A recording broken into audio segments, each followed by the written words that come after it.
The Swamp Ghost is widely regarded as the holy grail of military aviation. On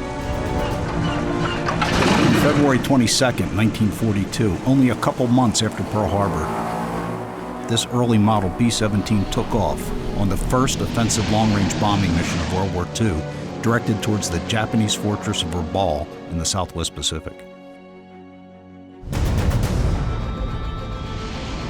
The Swamp Ghost made it to its target and deployed its bombs, but moments later, all hell broke loose.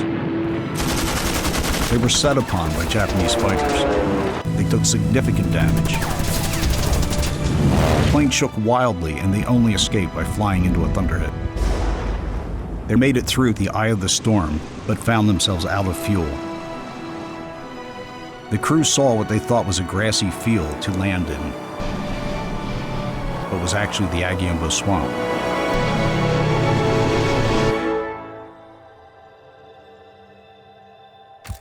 Miraculously, the 23-year-old pilot made a perfect landing.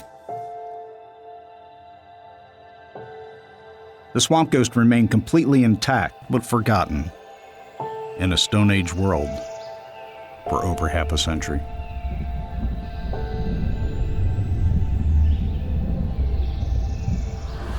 My name is Alfred Hagen, and I took it upon myself to find this aircraft, bring it home, and complete its historic mission.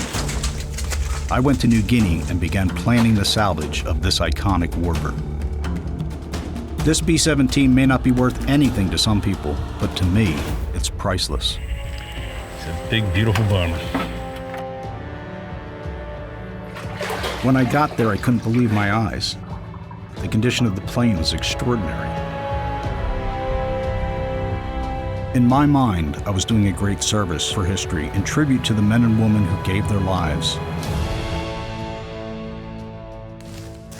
But in reality, I was confronted by unimaginable challenges and a potential catastrophe. It became my property!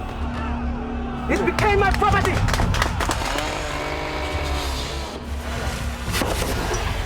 Give me the orange and red on!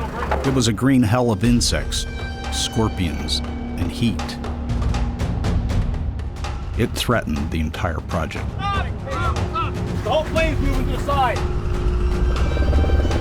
Having invested so much of myself into this moment, I was still unsure. The stress was overwhelming.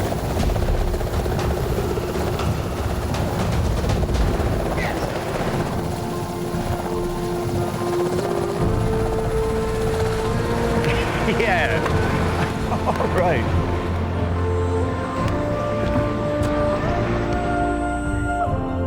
We were there to save this B-17, but ironically, in doing so, we might destroy it.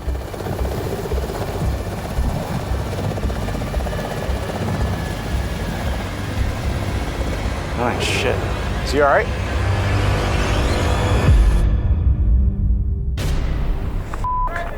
What's wrong? Just fell off. Hey?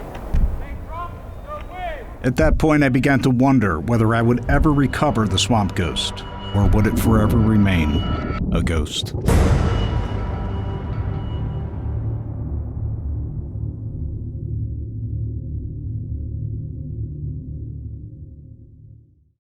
I'm Keegan Chetwin, the director of the Military Aviation Museum. As I'm sure many of you are aware, this is part of our ongoing free webinar series that's aimed at exploring topics of aviation World War II history interest. And tonight we'll be speaking with Alfred Hagen, who's one of the most interesting people that's been involved with the stories of the search and recovery of World War II airplanes. If you tuned in to some of our earlier presentations featuring Bruce Gamble, some of Alfred's work was featured in those discussions in a sort of cursory sense. I hope you'll all join me in welcoming Alfred Hagen. Mr. Hagen attended Interborough High School, where he ran cross country and track, earning the Scholar Athlete Award for his graduating class. For the first 2 years of his running career, he was coached by Vince Papale, I think I'm saying that right, subject of the Disney film Invincible, prior to Vince playing professional football. Passing up an academic and track scholarship to Villanova University, Hagen made the odd decision to travel to Alaska instead to enjoy working there during the construction of the Trans-Alaska Pipeline. During his Alaskan sojourn, he did study at the University of Alaska at Fairbanks, where his daughter Kirsten is now studying for her doctoral degree. Returning to Pennsylvania, Hagen became a union building contractor specializing in commercial office space, high-rise construction, museums, performing arts centers, and apartment complexes. He's also an equestrian who has competed in show jumping, a pilot, and an adventurer. Hagen owns a large horse farm in Bucks County on which he is currently cultivating hemp and marketing CBD products through the farm's website, sugarbottomhemp.com. Hagen has produced 2 documentaries about his work in historic aviation. The first, titled B25 Down, Hunt for a Hero, for the History Channel in 2004, and 2020's The Swamp Ghost, shown on PBS and the History Channel. With all of that said, it's my great pleasure to welcome Alfred Hagen to our webinar program, and I'm going to go ahead and unmute him. Alfred, are you there? Yeah, we got you loud and clear. Sorry about the difficulties. Ladies and gentlemen, allow me to express my appreciation to the Military Aviation History Museum for hosting my remarks today.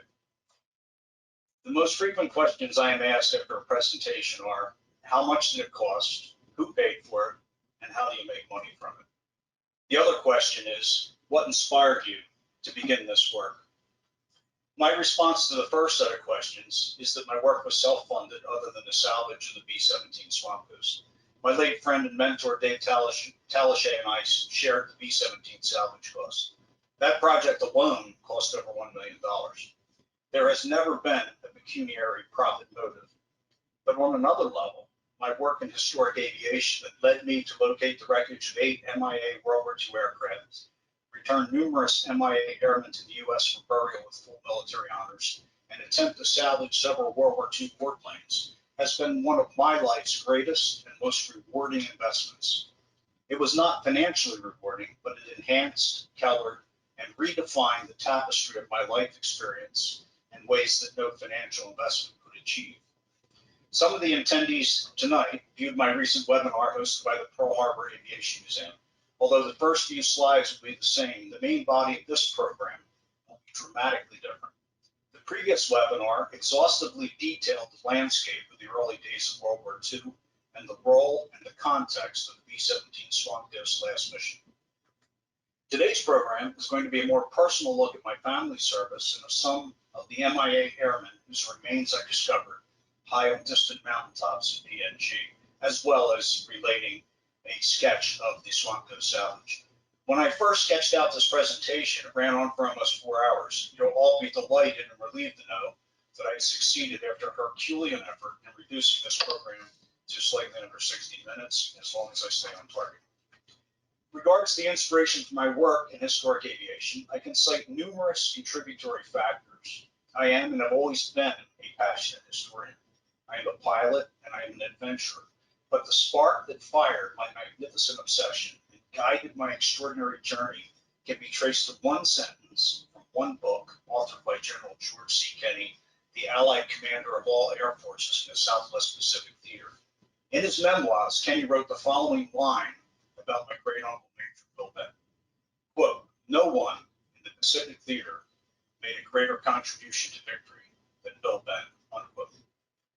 This is obviously an arguable statement, but it should not be taken lightly because it was not made by an armchair quarterback. It was a statement from one of the great generals of the Second World War, certainly one of the most innovative leaders of the war.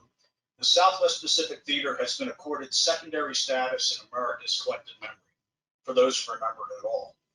Major Bill Benn was killed on January 18, 1943 in the crash of a B-25 bomber, and he was listed as MIA.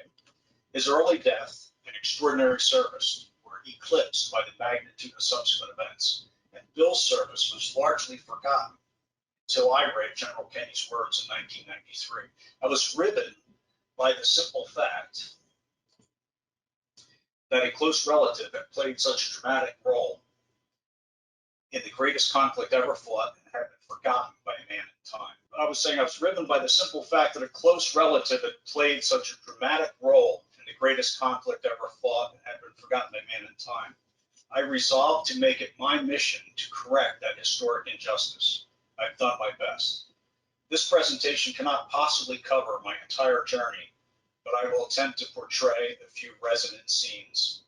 My journey began in the mid-1990s. I was going through the final throes of a failed marriage and divorce. On a personal level, I believe that I had made a shipwreck of my personal life. I wasn't aware of the allegorical aspect at the time, but looking back, I may have envisioned that searching for the wreckage of lost aircraft that destroyed and ended other lives might be an antidote to the perceived wreckage of my own relationship. To travel deep into the triple-tier gloom of the tropical jungle, high on precipitous mountain peaks, was to briefly catch a glimpse of a vanishing Stone Age world, a reflection of the history of all mankind. I returned not just to the crash site of my relative, but to the root of all mankind. I went to find not only the wreckage of a lost plane, but to rediscover something in my own heart and soul. My paternal uncle, Victor Hagen, shown in this picture, was stationed at Pearl Harbor aboard the USS Cassin prior to the attack, but transferred to the USS Cummings when the Cassin went into dry dock next to the USS Pennsylvania and the Downs. The Cassin was destroyed in the attack on December 7th.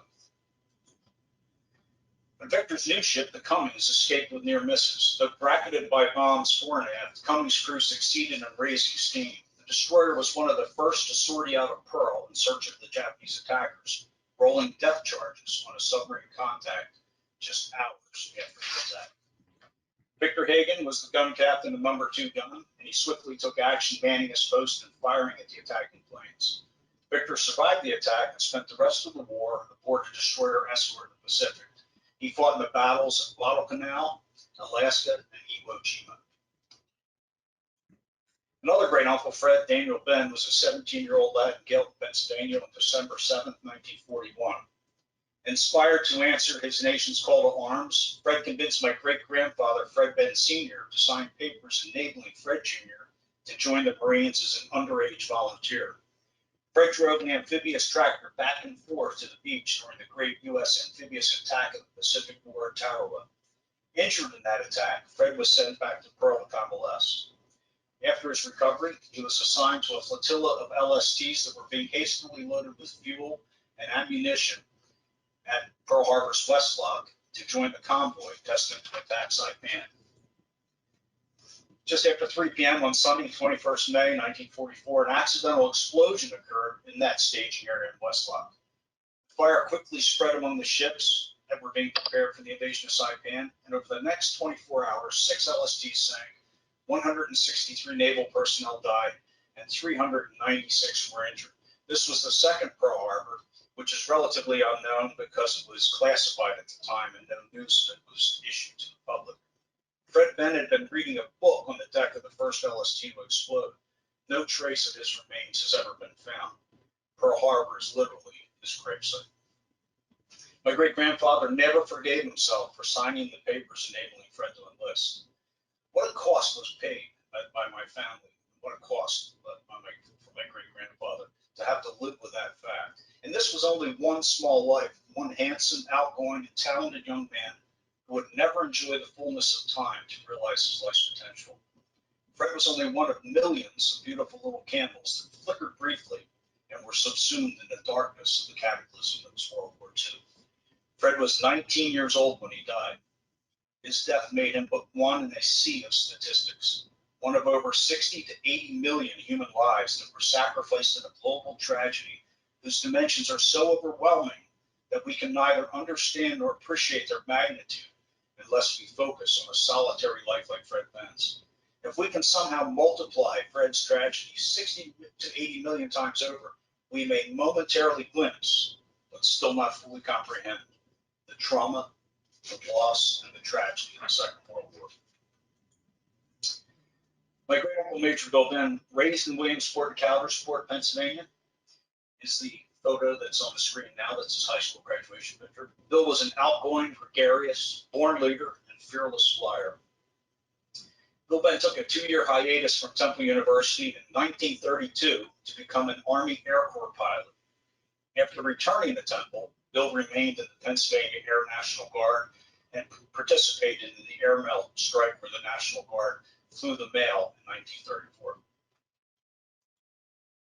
In 1938, he was hired as a flying archaeologist for Eric Schmidt's famous excavation of Persepolis, the summer home of Darius that was torched by Alexander the Great in 330 BC. Bill performed photo mapping of Persia in search of man-made formations that could only be clearly discerned from the air. As the clouds of war enveloped the globe in 1938, the Shah of Iran, fearing that Bill might be performing clandestine duties for the U.S. military, forbade further flying. Bill was summarily deported back to the United States. Bill married Dorothy, or Dot as he called her, Cardwell, the great love of his life, on July 2nd, 1939. Their courtship was an adventure. It was love at first sight for Bill, but Dorothy put up a gallant but ultimately unsuccessful defense against her irrepressible suitor. It's a wonderful tale that I don't have time to relate today. Their daughter, Bonnie Ben, who I believe is an attendee today, was born in March 1941. After returning from Persia, Bill Ben returned to active duty as the personal aide and beloved friend of General George C. Kenny. In early 1942, Kenny was notified that MacArthur wanted him to take over the Army Air Corps in the Southwest Pacific. Bill Ben flew Kenny to Washington to meet Hap Arnold, the head of the Army Air Corps. At Kenny's insistence, Bill presented Hap Arnold with a draft for the formation of an independent Air Force with coordinated elements that allowed mobile command units to strategically advance as airfields were extended deeper and deeper into foreign territories. I cannot say whether Ben's draft was the sole blueprint, but his mobile strategic air command doctrine was closely followed in the Southwest Pacific. When Arnold asked General Kenny what he needed to take over the Army Air Corps in the Southwest Pacific, Kenny had one request: I need Bill Ben. The two men flew across the Pacific, island hopping to Australia, where Kenny relieved George Brett of command of the Army Air Corps. Kenny and Ben immediately recreated the culture of the Army Air Corps, threw out the pre-war rule book in search of innovative and radical solutions to the problems at hand. At the time of their arrival in Australia, only 1% of the bombs released from the B-17s were actually hitting their targets. This was primarily due to the fact that they were fighting the Japanese Navy, and a bomb released from the stratosphere takes time to fall to Earth. The ship swerved and took evasive action. The much-touted Norden bomb sight was virtually useless in this environment. Bill Ben immediately tore up the pre-war air strategy and tactics developed so cerebrally at the Air Tactical School and began researching ways and means to attack from low altitude. His solution was skip bombing, a tactic wherein the bombardier's role was reduced to simply toggling the bombs.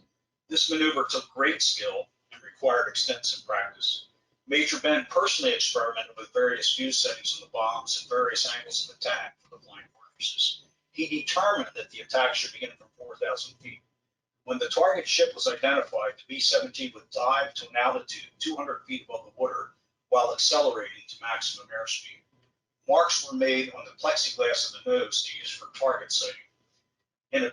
So they didn't use the Norden bomb sight at all. They were just flying at the ship and releasing bombs and skipping them into the side. The bombs were dropped in skip-like stones still hitting the target. Bill determined that a fuse setting of 4 or 5 seconds was optimal. Anything shorter than 4 seconds would blow the low-flying bomber out of the sky, and anything longer than 5 seconds might allow the bomb to sink too deep for maximum concussive effect against the ship's steel plates. Bill had been given command of the 63rd Bomb Squadron, comprised of 12 new B-17s. After he personally figured out how to bomb from low altitude, he took his squadron to Port Moresby, New Guinea between missions and relentlessly drilled them by skip bombing the wreckage of the SS Pruth, a merchant ship that had grounded itself on a reef outside the harbor years before. Ben drove his crews hard to earn their affection and their respect. In the words of pilot Jim Murphy, he said, "Our time was totally consumed by Major Ben, except on a rare night or two." Although unconditionally supported by General Kenny, Bill's efforts were controversial and were met with outrage by officers schooled in precision bombing from the stratosphere before the war. His highest ranking opponent was General Ken Walker. Their resultant enmity has become legendary. Allow me to make a digression and discuss Malcolm Gladwell's recent book called The Bomber Mafia. It relates an intellectual and moral attempt by a group of young pre-war Army Air Corps officers at Maxwell Field's Air Corps Tactical School. These dreamers and visionaries imagined a new way to fight wars. Aircraft would fly over armies and over borders and use precision bombing to take out infrastructure choke points that would cripple their opponent's ability to wage war and cause them to sue for peace. Using precision bombing and identifying the critical targets would theoretically allow the U.S. to attain victory without area bombing incidents and causing the death and suffering of non-combatants and children. War would be won without armies exhausting the flower of a generation, as had happened in World War I. These men imagined that their dreams were achievable when the B-17 Flying Fortress came online, equipped with a Norden bomb sight that could supposedly drop a bomb in a pickle barrel by using sophisticated algorithms to account for airspeed, rotation of the Earth, wind speed, etc. The B-17 was later succeeded by the revolutionary B-29, a platform that proponents of precision bombing believed would finally fulfill their prophecies. One of those young pre-war visionaries was Ken Walker, who taught at the Air Tactical School. He would be promoted to general and would be assigned to the Pacific under General Kenny, where he soon collided with the apostasies of Major Bill Bennett. Another pre-war visionary was Haywood Hansel. Haywood's failure to fulfill the promises of precision bombing over Japan with B-29 and his replacement by Curtis LeMay are the subject of Gladwell's book. LeMay threw out the rulebook, dropped his B-29s from the stratosphere to low altitude, and employed the new weapon napalm to incinerate entire Japanese cities. The Air Corps had come full circle. What began as a crusade to fight a moral war that limited non-combatant casualties became an indiscriminate slaughter that burned alive hundreds of thousands of men, women, and children in a ruthless effort to sap the will of Japan to fight on and thereby end the war. Shortly before Bill Bennett died, MacArthur personally awarded him the Distinguished Service Cross, our nation's second highest award for valor behind the Congressional Medal of Honor. Given Bill's proximity to power and his meteoric early successes, I have often indulged in the historically irrelevant but enjoyable speculation that had he lived, it may have been Bill Bennett rather than Curtis LeMay who reinvented the role of the B-29s and carried the war into the heart of the Japanese Empire. Malcolm Gladwell's wonderful little book about LeMay has inspired me to indulge in a riff on this subject. In some ways, Bill Bennett and Curtis LeMay were polar opposites. Bill was outgoing, gregarious, and beloved by his crew. LeMay was taciturn and a bit of a loner, but the two men's careers shared interesting parallels and shared traits. Both were fiercely driven natural leaders. Both insisted on endless training, driving their men above and beyond their limits. Both defied the establishment and rewrote air tactics. Both brought bombers designed to bomb from the stratosphere down to low level because they cared little for orthodoxy, but cared deeply about results. Both were doers who inspired others to also get things done. They both led by example from the front. Both men's proposals were greeted by the men under their respective commands as probable suicide missions. They were both exceptional pilots and navigators. One of Bill's pilots, Jimmy Diefendorfer, is 100 years old today and lives near Orlando, Florida, and hopefully he's attending. Jim has told me repeatedly that Bill Bennett taught him more about instrument flying in a few short flights than he had learned in his entire previous flight experience. Both LeMay and Bennett were ruthless in pursuit of victory. Jimmy Murphy's radio man, Ephron James, once told me that there was one thing about Bill Bennett that he still found impossible to reconcile. He said, quote, Bill was such an outgoing man that it was difficult to reconcile his personal charm with his utter ruthlessness and bloodthirstiness in combat, end quote. Both LeMay and Bennett rejected the primacy of the Norden bomb sight. Both men were viewed as apostates by the old guard from the Air Tactical School. Just as Haywood Hansel was horrified by LeMay and his tactics, General Walker was outraged by Bill Bennett's insistence on rewriting the rule books. Walker had been friends with General Kenny for years, and after Bill Bennett ignored his orders to stop training crews to skip bomb, Walker stormed into General Kenny's office and demanded that Major Bill Bennett be immediately court-martialed. Kenny considered this carefully and responded that if Bennett had disobeyed a direct order from Walker, it was because he knew that General Kenny himself would have supported his efforts to continue training. Frustrated in his argument, Walker turned to leave. Pausing at the door, Walker said, "General Kenny, can I say something to you as an old friend, man to man, instead of speaking to you as my superior officer?"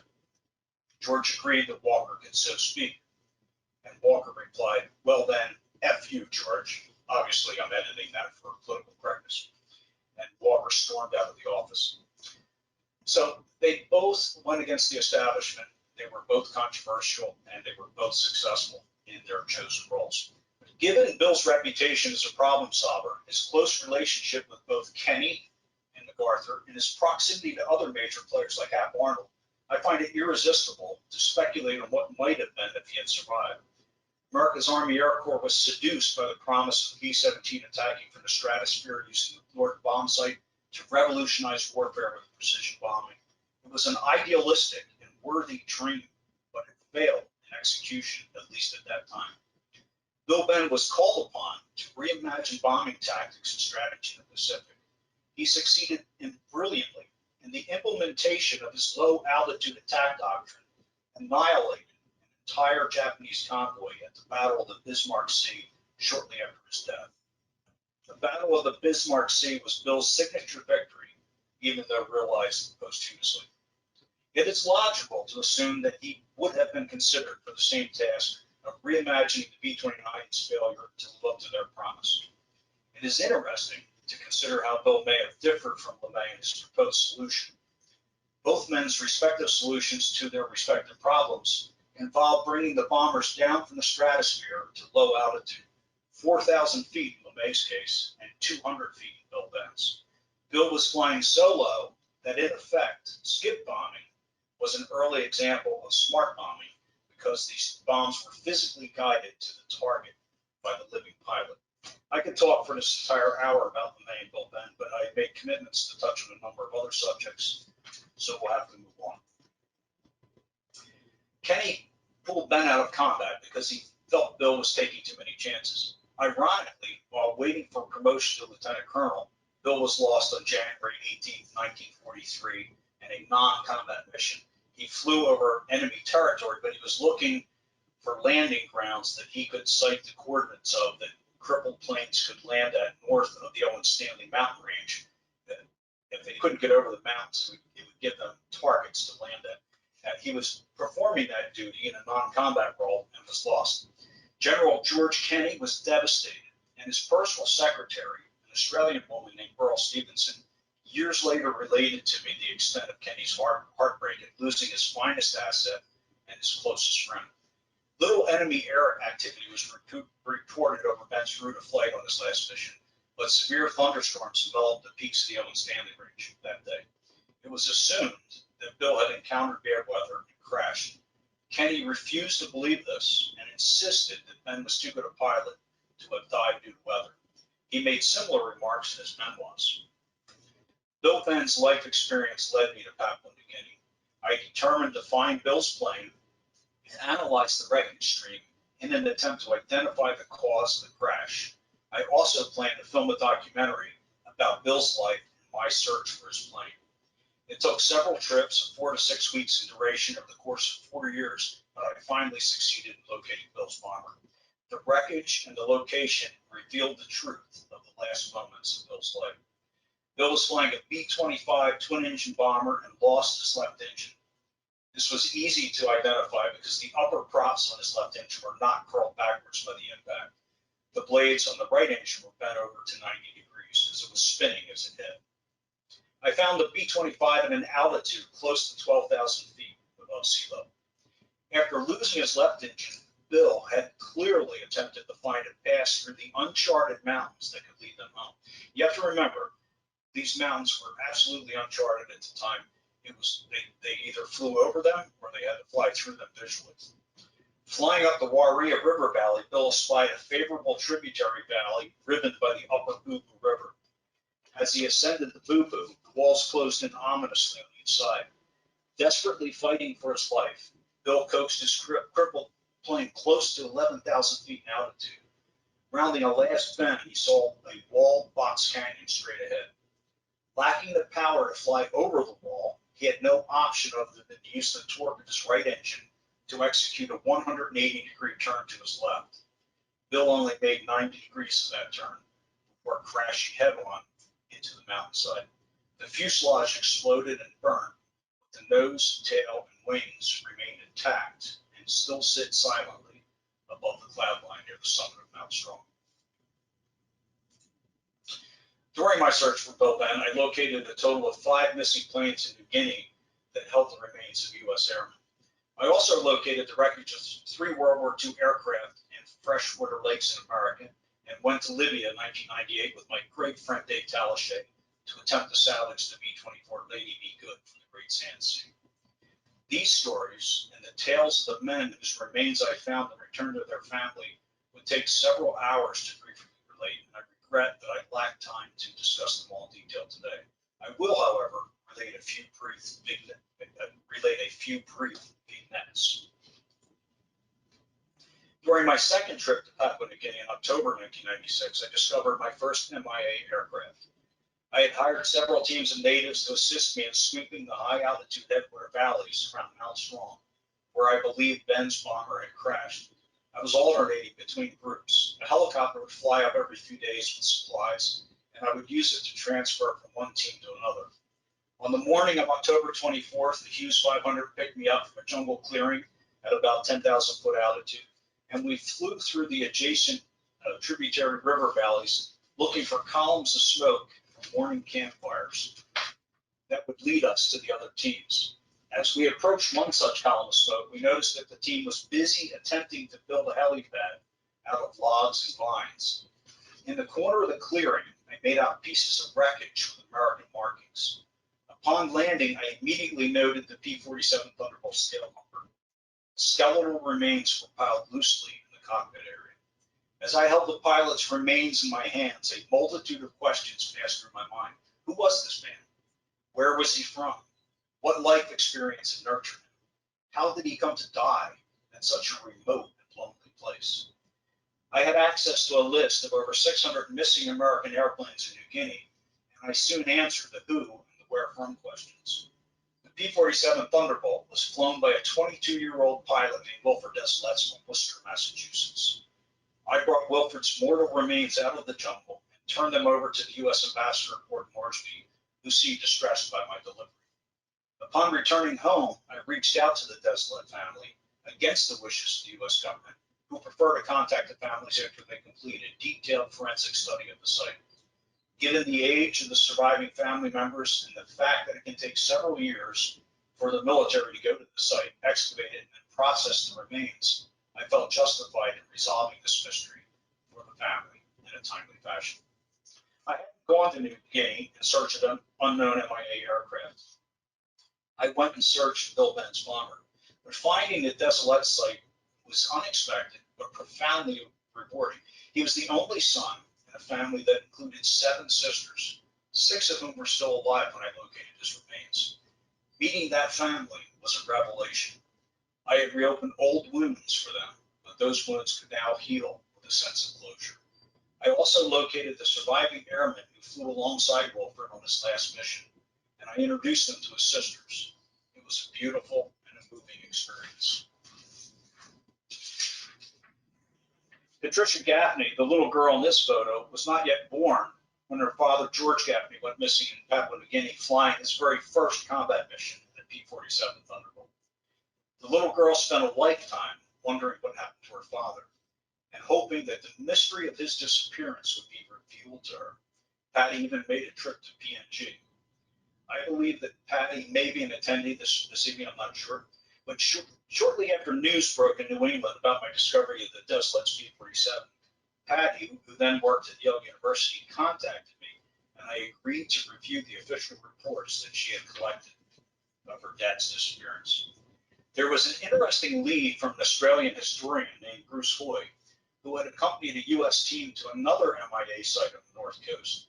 Natives in that area informed Bruce that there were other wrecks high in the mountains. Now remember, there are over 600 missing American World War II aircraft in Papua New Guinea, and the mountains are littered with wreckage. What was of particular interest in Bruce Hoy's report was that the region he was in lay close to the flight path that Gaffney would have followed on his flight back to Gusev. Drawing a line from George Gaffney's last reported position at Sidor to his home field at Gusev allowed me to speculate that Gaffney probably got caught in one of the mid-afternoon thunderstorms typical to the region and may have crashed into the forbidding Finisterre Range of mountains close to where his probable line of flight intersected that range. The other MIA site that Boy had visited was several miles away from that intersection point, but within a logical 20 nautical mile target radius. I decided to have a go at locating George Gaffney on Patty's behalf. After chartering a helicopter, I flew into villages within that 20 nautical mile target zone and queried the locals regarding any wrecks they might be aware of in the mountains. I was led to a B-25 bomber that held the remains of 9 crewmen, including the plane's ground crew who had been invited to go to Sydney for Christmas leave by their aircrew. The story of this plane, King's Cross Katy, is absolutely remarkable, but it would require another hour to relate. Suffice it to say that it was not Gaffney's plane, and I returned to PNG several months later to continue my search. After helicoptering deep into the jungle, natives led me up the Yacht River Valley to the wreckage of a tiny L-5 scout plane that was used for artillery spotting. Papua New Guinea is the most linguistically diverse region on Earth with close to 700 different dialects. Our interpreter was struggling to understand the locals, and we thought they were telling us that their grandfathers took 2 men out of the plane. We presumed that those men had survived, but what the locals were actually attempting to communicate was the fact that their grandfathers had removed 2 bodies and buried them nearby. Nonetheless, it was clearly not the Gaffney P47, and I moved on after recording the site coordinates for future study. My native guides, thereafter embarked on a day-long trek through the jungle that led to yet another site. It was a single-engine fighter that had drilled in hard and disintegrated, but I identified the fighter as a P47 Thunderbolt by virtue of its 4-bladed propeller hub. There weren't any other U.S. fighters in this region sporting 4-bladed propeller hubs. I found traces of human remains in the soil under the wreckage, but was unable to easily identify the plane because the engine ID plate had fallen loose on impact and the tail markings were obliterated. I could have eventually identified the plane, but I became deathly ill with an exotic tropical ailment, and I was helicoptered out to Bernie Lay's plantation near Sidor to recover. Upon returning home, I informed Patty that I found the P-47 in the correct location that held remains, but that I had been unable to identify the wreckage. Patty shifted into high gear and worked like a force of nature to stimulate the government to make a speedy investigation. The JPAC team, that's Joint Pacific Area Command Team, that went to the site confirmed that it was indeed the Gaffney wreck. George Gaffney finally returned home to his daughter and to his widow. The story did not end there. Patty was a member of the American War Orphan Network, or A1, and they printed her story in their newsletter.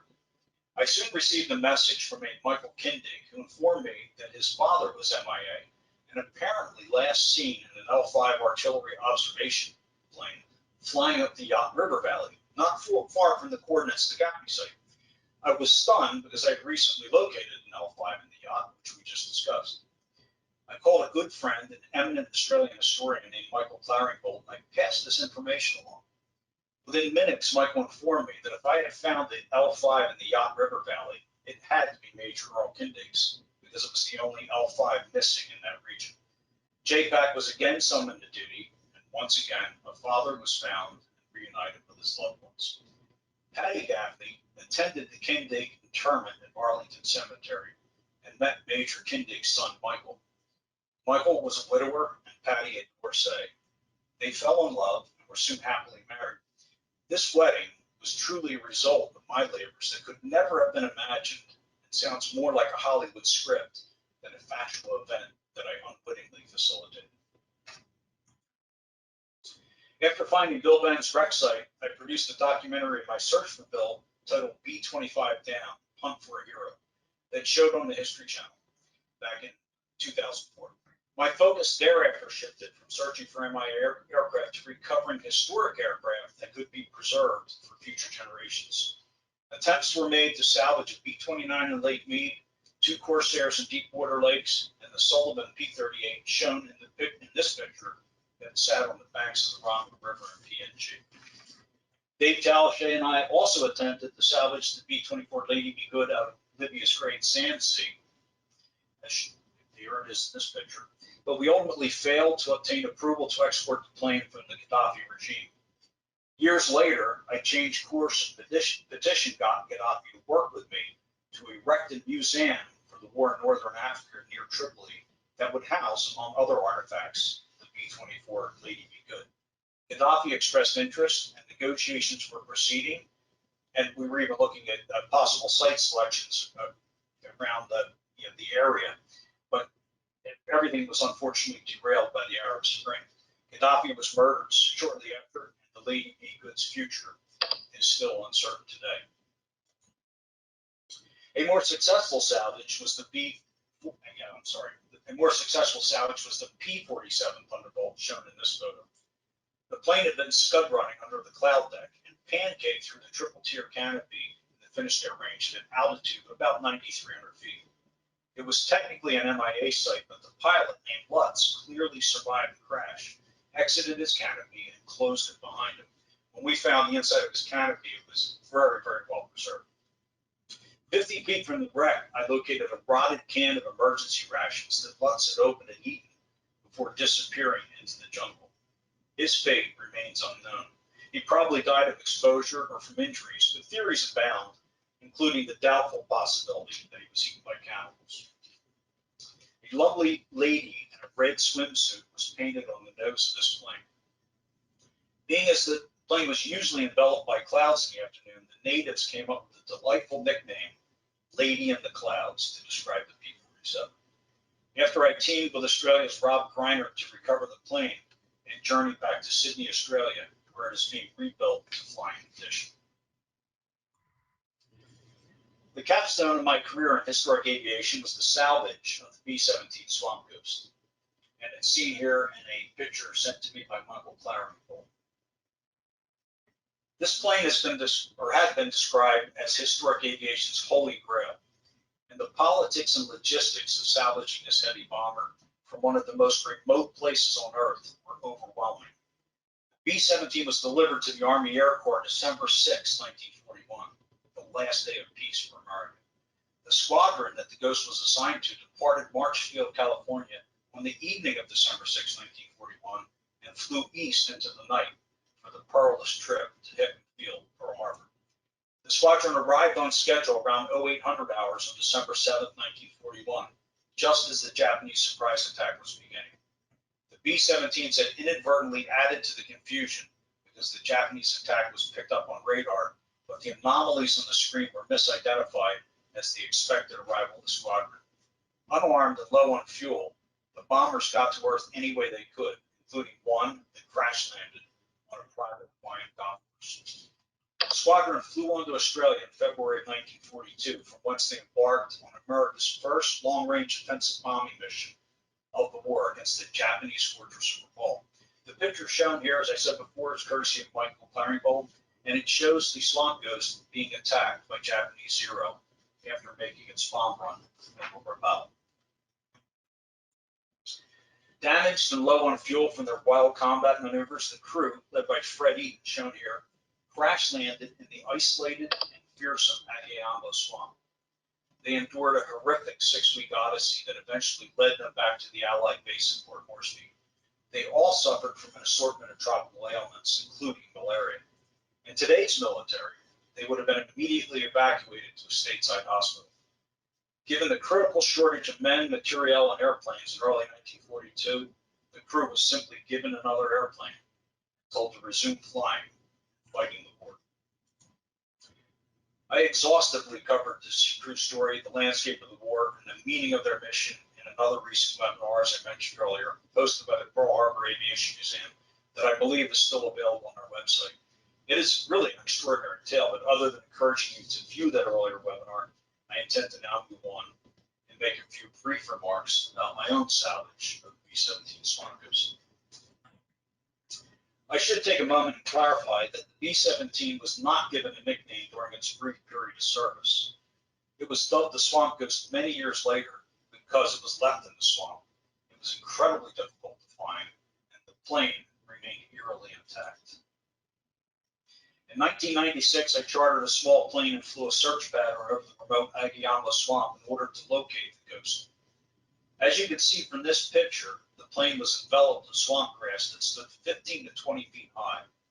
The only visible element was the tail. That's all you could see from the air, was the tip of the tail. After great effort, and almost at the cost of my own life, I finally succeeded in spotting the plane from the air and obtained the GPS coordinates of the site. Several months later, in June of 1997, I returned in a helicopter and explored the B-17 at length. It had a presence and a majesty that was undeniable.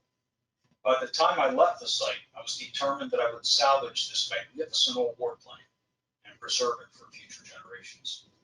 We finally received an export in 2005. I assembled a salvage team and sent the salvage equipment to PNG via sea freight. The team arrived in April and May of 2006. Problems proliferated like weeds. Although I had planned to lift the B-17 out of the swamp in pieces using a Russian heavy-lift helicopter known as a Mil-8, I needed a small chopper for daily support operations while we prepared to disassemble the plane. The helicopter that I chartered crashed several days prior to my arrival, killed everyone on board except for the pilot, who was left a quadriplegic. And as a result, I had no chopper for day-to-day support functions. Frenzied attempts to charter a different small helicopter were unsuccessful due to the lack of available helicopters in Papua New Guinea at that time. While we were attempting to resolve the issue, I decided to keep the team moving forward by barging all of our salvage equipment to an old PT boat base known as Tupi that is currently used as a dive resort on the North Coast. After unloading the barge in Tupi, we transferred the equipment onto a small fishing trawler and ferried the supplies in several 12-hour trips up the coast to the mouth of the small river that runs from the swamp to the sea.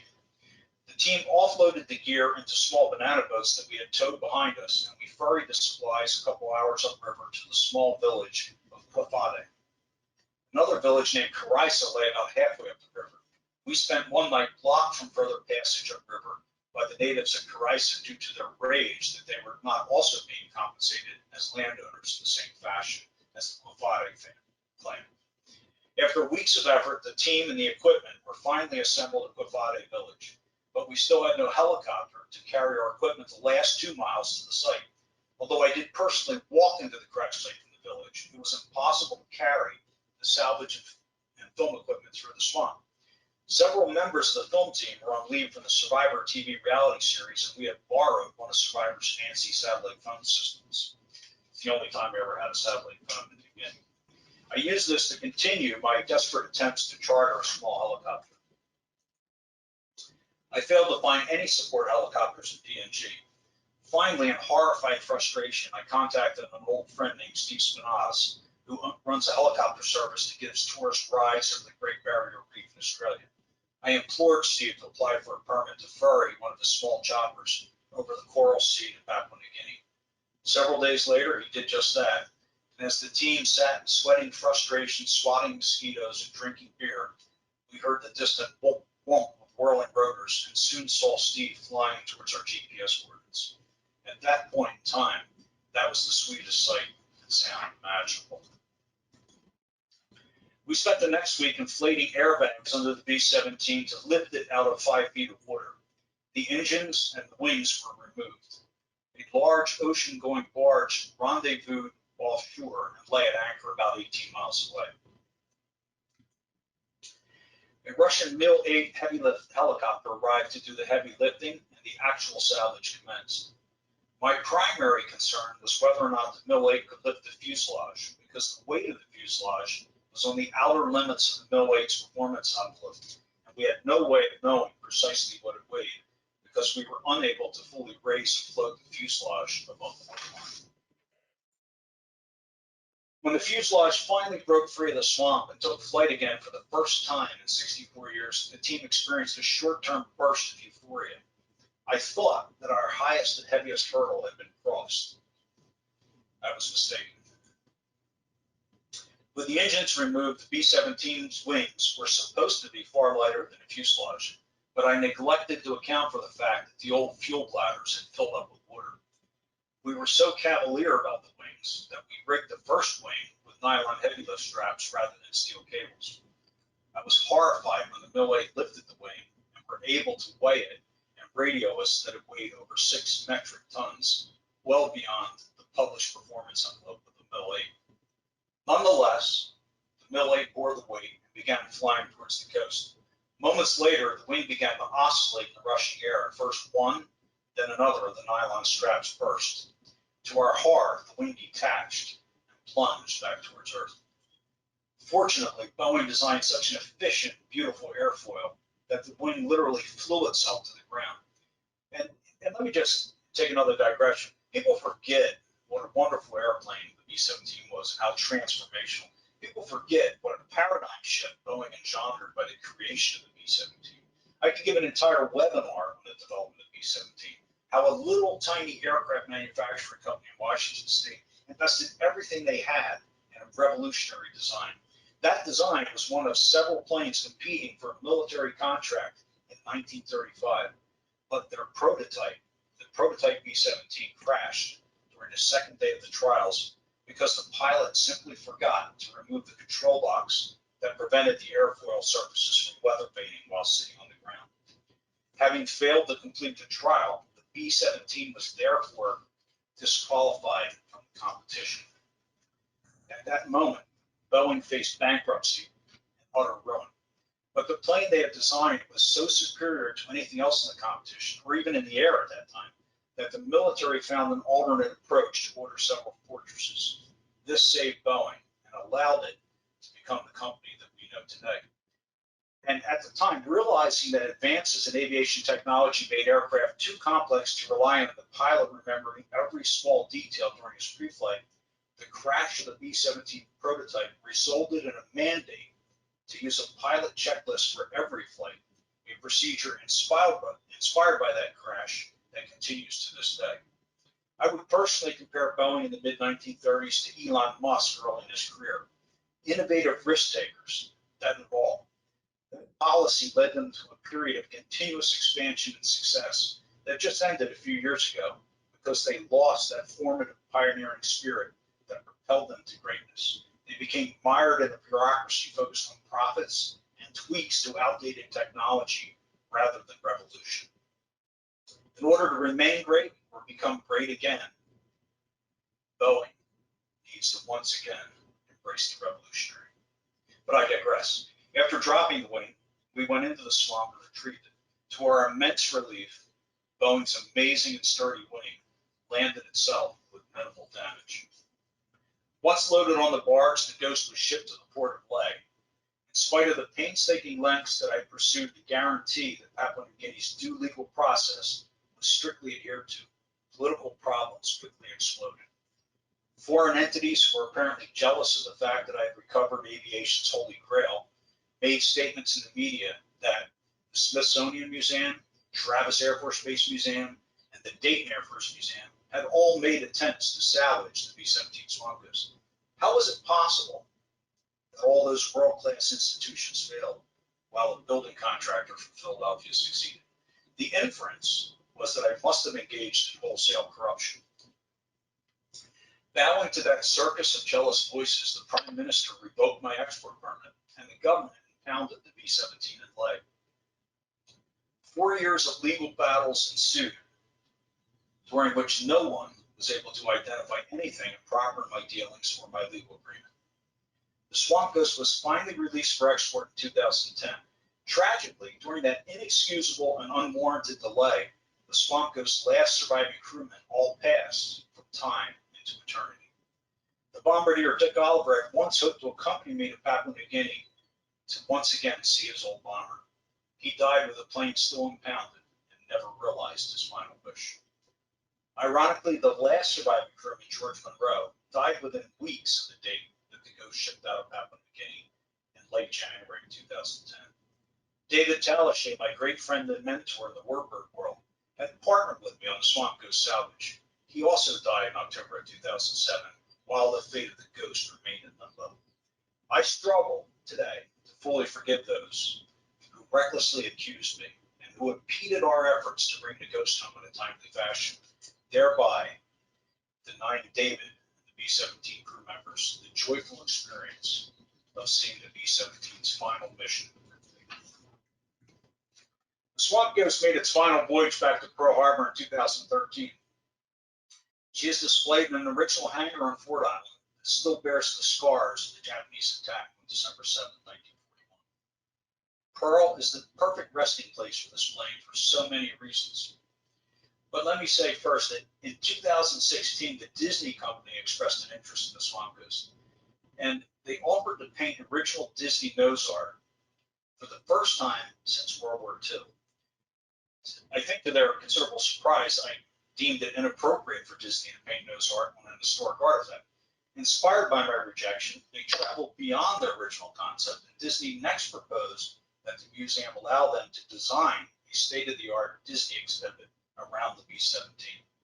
I met with the Disney team of creative geniuses at Disney Animation, led by the formidable and fearless Michael Gabriel. Michael is the artist that drew the iconic graphic Swamp Ghost detail that you see pasted onto that picture. Their vision of a world-class Disney exhibit around my B-17 was as exciting as it was exotic. The Pearl Harbor Aviation Museum is still seeking funding for this display. I'm confident that that Disney display will ultimately happen and that it will instantly be recognized as the finest aviation exhibit in the world. In addition to the fact that the Swamp Ghost flew through Hawaii en route to the combat zone, Pearl Harbor, as I mentioned before, is literally my great uncle Fred Bennett's cemetery because his remains were never located. So it is with deep and heartfelt reverence that I committed the B-17 to the care of the Pearl Harbor Aviation Museum on Fort Island. I regard the B-17 Swamp Ghost as a lasting memorial to my great uncles Fred Bennett, Victor Hagen, and Bill Bennett, and all who served this great land in the Second World War. A tribute to my own family and to all families who have paid the price for our collective freedom and security. I hope that the B-17 Swamp Ghost stands for generations in Pearl Harbor as a silent but eloquent memorial to their service. And then I always like to end with a tribute to my friend David Compton Talashe. He was maybe the first person who put a high value on World War II aircraft and basically created the collection of World War II aircraft in the early 50s. There's a wonderful memorial for the Lafayette Escadrille in Versailles, France. The Lafayette Escadrille was the group of Americans that went over before America got into World War I and flew for the French. And at that memorial, there's inscribed the following words from a biblical passage. They were swifter than eagles. They were stronger than lions. Fitting words to describe the young Americans who fought and died in the air during World War I and World War II. And a fitting line to end this presentation. Thank you all very much. Alfred, thank you very much. Terrific presentation. I think we've all definitely enjoyed it. If possible, could you turn your speakers down a little bit? I think we're just getting a little bit of feedback there. Turn them down a little? Yeah, your speakers. That way we don't, have too much feedback. Okay. During the Q&A portion. All right. There, I think that's better. Okay. Thank you everyone for bearing with us tonight through a couple of technical difficulties. Alfred, thank you for being here with us and taking us on this great exploration of your career and your experiences in warbirds. It's very interesting to see how it began with the quest to locate missing airmen. And no doubt we'll have to have you back in the future to expand upon the Lady Be Good. There's definitely a few comments that have come in relation to that. I think the big question that everyone has, though, is how hard is it to find a warbird? And are there best places to look now? Is Papua New Guinea, largely picked over at this point? Oh no, there are many airplanes left to be found in Papua New Guinea. In fact, I was talking about the animosity between General Ken Walker, who incidentally was the highest ranking American general killed or listed as missing in action in the Second World War. And he got killed 2 weeks before Bill Bennett. But his B-17, we believe, is somewhere in the northern part of the island of New Britain. New Britain's part of Papua New Guinea, but it's a separate island that runs north on the north-south axis, and there were bombing Rabaul on the very north of it. I've become friends with Ken Walker's son, Douglas, and it's Doug's dream to find his dad's plane. And I do believe the evidence suggests that it is in the mountains. Years ago, we had hoped to mount a search in that region, but a cyclone went through and uprooted a bunch of trees and made it almost impossible to get through there. Now, with the advances in LiDAR technology, I'm tempted to take another shot at it. I mean, Ken Walker, despite his animosity with Bill Bennett, I mean, he was a great man, and he got the Congressional Medal of Honor. So, it would be a wonderful, wonderful thing to find his plane. And the answer to the question is that there are many planes in New Guinea. Some of them are in the ocean. The ones in the ocean may or may not ever be found. There are certainly many in the jungle because people don't go up high in the mountains anymore. They never historically had warm clothing and it gets cold at night, but they might go hunting there. Now that they don't need the hunt up high in the mountains. So there are still airplanes because a lot of them crashed high in the mountains. So, and it's not easy to find them. It's a nightmare. You mentioned that different islands around Papua New Guinea are home to airplanes as well. What about the Indonesian side of the border? Are there airplanes kind of scattered on that half of the island as well? Well, I think that there's from my perspective, as someone who has a passion for finding missing aircraft, the Indonesian side is a treasure chest. And I did have aspirations several years ago to go and do high resolution sonar in a lake outside of Alexis Island, where I believe there are a number of World War II fighters, including a P47 Thunderbolt and a P38 Lightning, if I remember correctly. So, and then you could definitely find those because I know they're in that lake. But then throughout that jungle, it's much wilder on that side because the Indonesians haven't gone deep into the triple tier canopy to interact with the people. So it's still a much more wild, rugged environment. And yes, on that side, that's a treasure chest of lost and missing aircraft and MIA aircraft. You mentioned that in the process of finding Swamp Ghost, it almost cost you your life. Can you elaborate a little bit on what happened during the search for the airplane? Yeah, I'm not sure do I have time for the whole story, but let me try to give you a thumbnail sketch.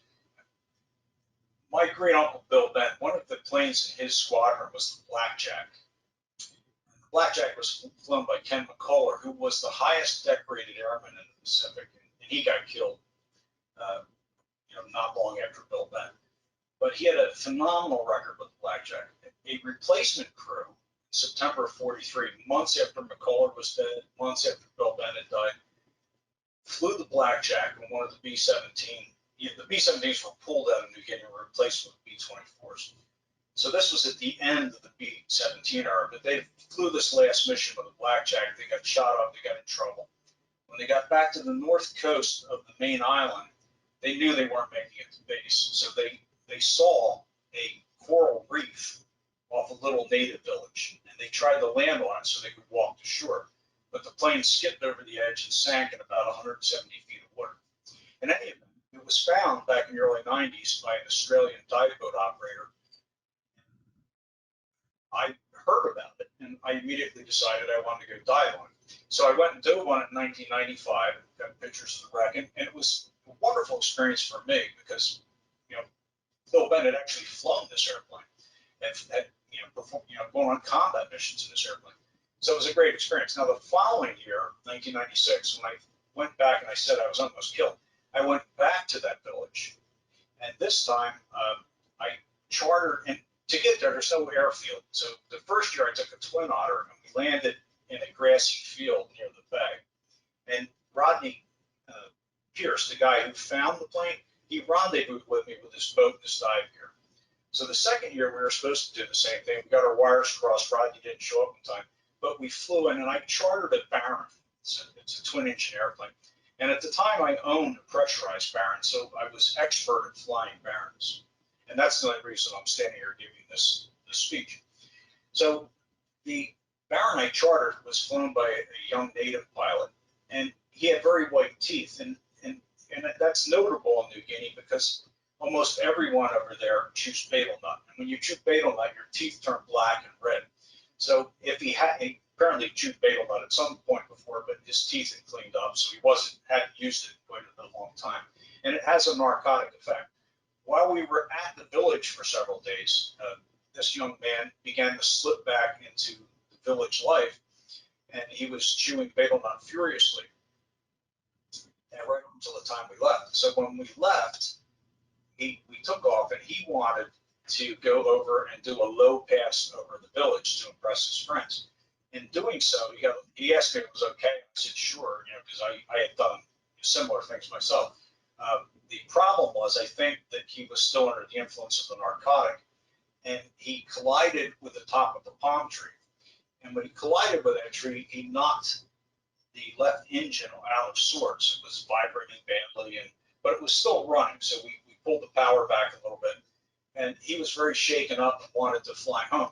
I was scheduled to leave New Guinea the next morning, and the whole intent of the trip, aside from going back and filming the blackjack underwater, the main intent for that side trip was that I wanted to fly a search pattern over the Agambo swamp and record the GPS setting for the Swamp Ghost if I found it. And so we argued. He wanted to go find a place to land, and we argued. And I said, well, we still have power, and we're going to do the search pattern. So the left engine was rattling around, making a lot of noise, but we flew the search pattern. And we were about to give up when I saw just this little piece of a tail, and the B-17 tail is a very distinctive shape. And the sun reflected off it for an instant. It's the only time I saw it. I didn't even see it again as we flew toward that spot. And when we got right on top of it, it just opened up, and there was the Swamp Ghost. So we went down to maybe 150 feet altitude. We're circling, getting the GPS coordinates. And at that moment, well, we got the coordinates, and then we began to power up to make our exit. And now, anyone that knows anything about flying, altitude is your friend. If you're at 150 to 200 feet over the ground, you've only got seconds before you crash if anything goes wrong. So as this young pilot powered up, the left engine went to pieces. Obviously, whatever had happened to it hitting the palm tree, it finally culminated with the engine flying apart. And he panicked, and he leaned over and he pulled out his emergency procedures manual as if he was going to read it. We were less than 200 feet in the air. So I instantly yelled my airplane, took over the controls, and feathered the left engine, powered the right up as best I could. And we limped up and went through a pass. And it was kind of a cool experience because I had been reading all these years about these crippled airplanes flying back through the passes. And it was dark when we went through the Kokoda Pass. And, the southern stars were bright above us, and the setting sun burned like an ember on the horizon. It was just wonderful, wonderful moment. But yeah, I almost got killed. If I didn't know how to fly the Baron, we would have had no chance at all. Certainly an incredible story, and we're all glad you're still here with us. We've had a couple questions asked about comparing recovery and location efforts in the jungle versus the desert. Is it easier to find the airplanes in other parts of the world, say tundra, desert? Have you had a lot of exposure to different environments in which to search for airplanes?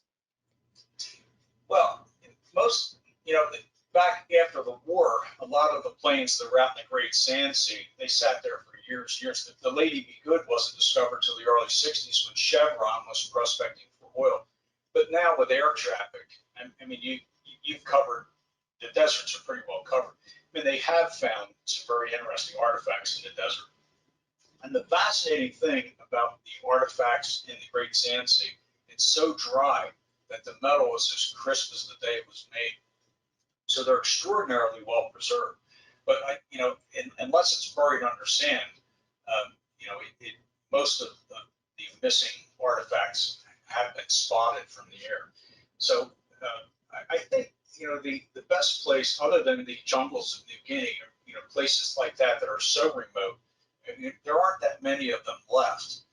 So one of the places you're going to find missing airplanes, just as I found those two Corsairs and we found the B-29 Lake Mead, we worked with a guy named Greg McCullough. He actually found the B-29 and we tried to salvage it. The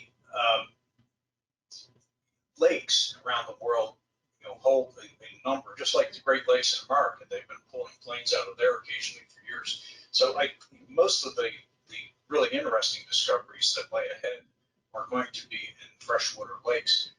There's a multitude of planes in saltwater, but there's no point trying to salvage them because the salt has affected them in a way that if you pull them out, they disintegrate. We just recently added a Dauntless that was recovered from Lake Michigan to the collection here, so definitely an interesting restoration journey ahead for that airplane. Alfred, you had mentioned earlier that you were expecting Patricia Gaffney to be on the presentation. I just took a look through the attendees. It does look like she is there, so if you had any message you wanted to pass along, I thought I would let you know that. Well, I'm glad she joined us, and it was, we had such a wonderful experience finding her father. It was such an incredible journey for her, and it was something that she dreamed about for her entire life. And it was just so special that we were able to do that. And more than that, what the unexpected dividend of her meeting Mike Kindig and marrying him. Now, unfortunately, he died, 2 or 3 years ago, so he has passed on. But that was such a wonderful, wonderful thing. It was almost like it was meant to be, and God shone through the clouds and put this little spot of sunshine on them, where this youthful tragedy that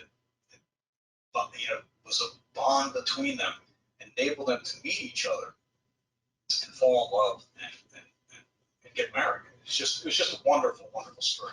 So my greetings to Patty. I'm glad that she's listening. We've had a couple of comments come in here about David Talichet, and people are curious what it was like to work with him. I think you hit on a key theme earlier. He's basically the father of the movement to recover these airplanes from around the world. Can you tell us a little bit more about what he was like to work with, but also who he was as a person? Well, I'm hoping, I think his son John's was listening as well. But anyway, David was a brilliant man. He was a brilliant businessman. He had a brilliant mind, and he was a hard man. He was a tough man in many ways. And I loved the guy. He was like a second father. But he could be brutal to work with, and that's probably why people were asking him. And he was tough and very no nonsense. But at the same time, he was incredibly charming, and so he could go from being incredibly charming to incredibly tough very quickly. But a great man. He basically was the father of the warbird restoration movement. Began collecting planes early before anyone else saw value to them. Sent the Bunny Darby to New Guinea to get like 20 or 30 airplanes back in the early 70s. And at one point had over 120 military aircraft in his collection. And they weren't all flyable, but he owned the B-17 that was repainted as the Memphis Belle for the movie The Memphis Belle in 1989 or 90, whatever that was. And Dave actually did all the flying in that movie. And the movie, interestingly, it's a little known fact amongst the public, but Willie Wyler was a movie director back in the 30s, 40s, 50s, 60s, and I think he's still has more Academy Awards than any other director. He was Dave Talichet's brother-in-law. Dave Talichet's older sister, Margaret, was a movie actress in the 30s, and she gave up acting to marry this Oscar-winning director, Willie Wyler. And Dave went in the Army Air Corps, and then Willie joined up too, and he was already an Oscar-winning director. So they gave him the camera and told him to film propaganda films. So he's the guy that went over to England and realized that, up to that point, nobody thought that it was mathematically or statistically possible for a B-17 to survive its minimum number of missions, the threshold of missions, and go home. They were losing too many crews. If you had 25% casualties or losses on a mission, and you flew 4 missions, your statistical probability of survival was 0. So initially it was 25 missions. Later they raised it to 35. Nobody thought that was possible to survive. So he realized the Memphis Belle could possibly be the first B-17 to complete its its complement of missions and return home. So he flew a mission with it. He did a documentary about it. He took it on a tour. And then after he died, his daughter Kathy, who was Dave's niece, and she decided to make that movie. And she got David Lean to help her. And she called up Uncle Dave and said, "Would you repaint your plane as the Memphis Belle?" And he said, "Sure." And he did all the flying in the movie. So, a great man, very charming, very tough, and but I love him. He was, I really missed the guy. He brought a kind of a color and a vibrancy and energy to life. Even when he was dying and he knew he was dying, you talk to him and he's like, he would be all excited. His eyes would light up. And he wanted me to give him a list of possible airplanes we could go find and chase. And he knew he was dying. He just never lost his will and his joie de vivre. I mean, he was a very, very special person.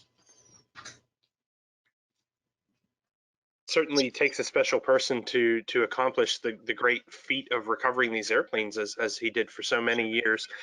What motivated him to start all of this? What kind of bridged the gap between his wartime service and his desire to kind of resurrect these airplanes? Well, that's a good question. I'm not sure I'm adequate to answer that. I mean, he was passionate. His favorite possession was that B-17.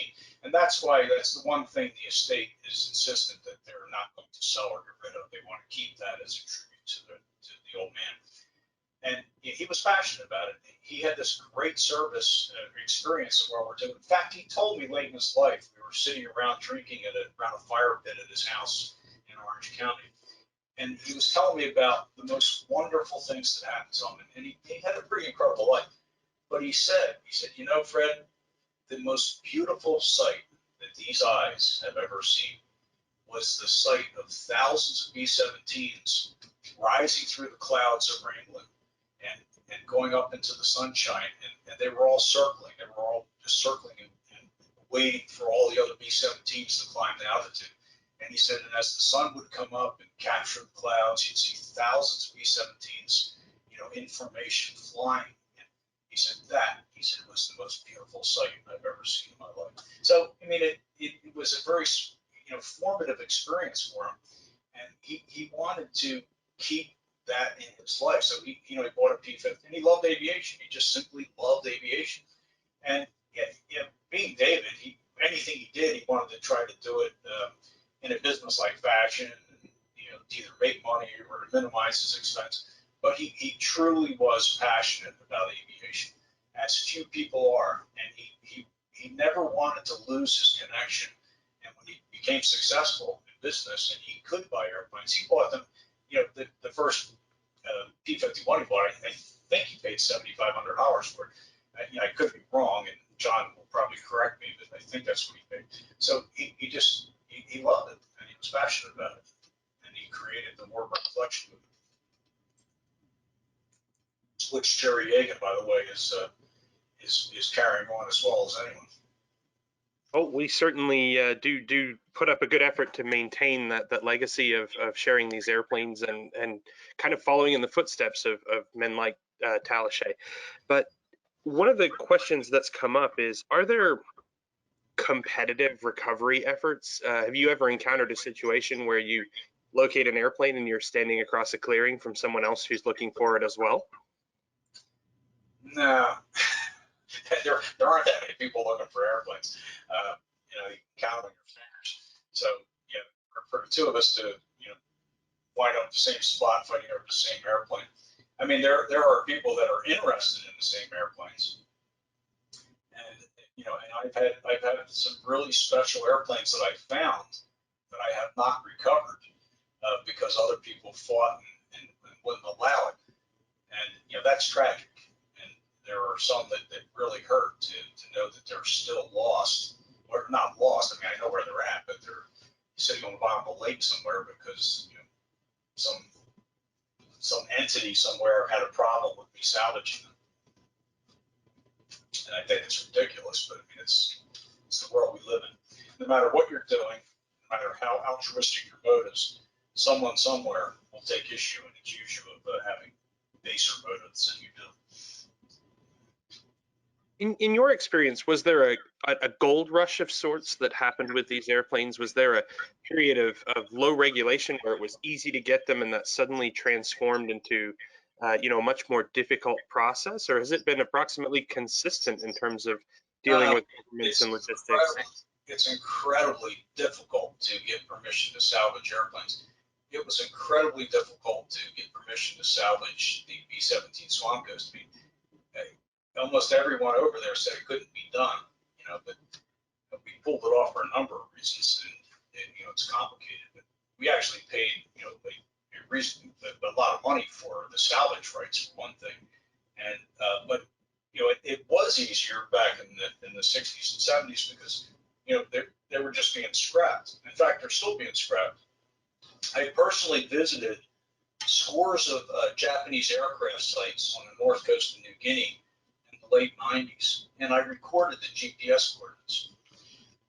And several years ago, I went back and I tried to visit those sites again, and they were all gone, and none of them were salvaged. And what happened is the price of scrap metal went up, and they were close enough to villages. People just went out and took them apart and sold them for scrap metal. So, which is really, really tragic, very sad. Well, thank you for everything tonight. That looks like it rounds out the questions for this evening. Thank you to everyone out there who's joined us this evening. Alfred, hopefully we'll have you back sometime to discuss the Lady Be Good at some more length, or hear some more of your terrific stories of your adventures. We just wanted to extend a special thanks. Your MIA recovery efforts are a great topic to kind of kick off everyone's thoughts this Memorial Day weekend. So thank you for all that you've done to reconnect families with their deceased loved ones who were thought lost during the war. And thank you for your adventurous efforts that continue to yield these tremendous results for the history and warbird community. Thank you. I appreciate that.